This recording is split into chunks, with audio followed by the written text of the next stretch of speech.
નમસ્કાર દર્શક મિત્રો, દી મિરર ન્યૂઝ સાથે હું છું આપની સાથે પાયલ બામભણિયા। તો જોઈએ આજના મહત્વના સમાચાર અમરેલીથી। અમરેલીમાં દારૂની ભઠ્ઠી પર પોલીસની રેડ। નાગેશ્રી પોલીસે મોટા માણસા ગામની સીમમાંથી 1 લાખનો મુદ્દામાલ કર્યો જપ્ત। અમરેલી જિલ્લામાં ગેરકાયદેસર પ્રવૃત્તિઓ પર અંકુશ લાવવા એસપી સંજય ખરાતની સૂચના મુજબ નાગેશ્રી પોલીસે મોટી કાર્યવાહી કરી છે। જાફરાબાદ તાલુકાના મોટા માણસા ગામની સીમમાં નદી કાંઠે આવેલી દેશી દારૂની ભઠ્ઠી પર દરોડો પાડવામાં આવ્યો હતો। પોલીસે દરોડા દરમિયાન 91 લીટર દેશી દારૂ, 90 લીટર ગરમ આથો અને 1700 લીટર દારૂ બનાવવાનો આથો જપ્ત કર્યો હતો।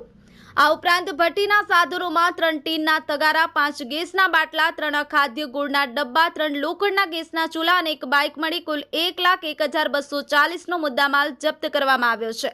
આ મામલે વડલી ગામના મહેશભાઈ ઉર્ફે મૈલો વીરાભાઈ બારિયા સામે પ્રોહિબિશન હેઠળ ગુનો નોંધી તેની ઝડપી પાડવાની કાર્યવાહી હાથ ધરવામાં આવી છે।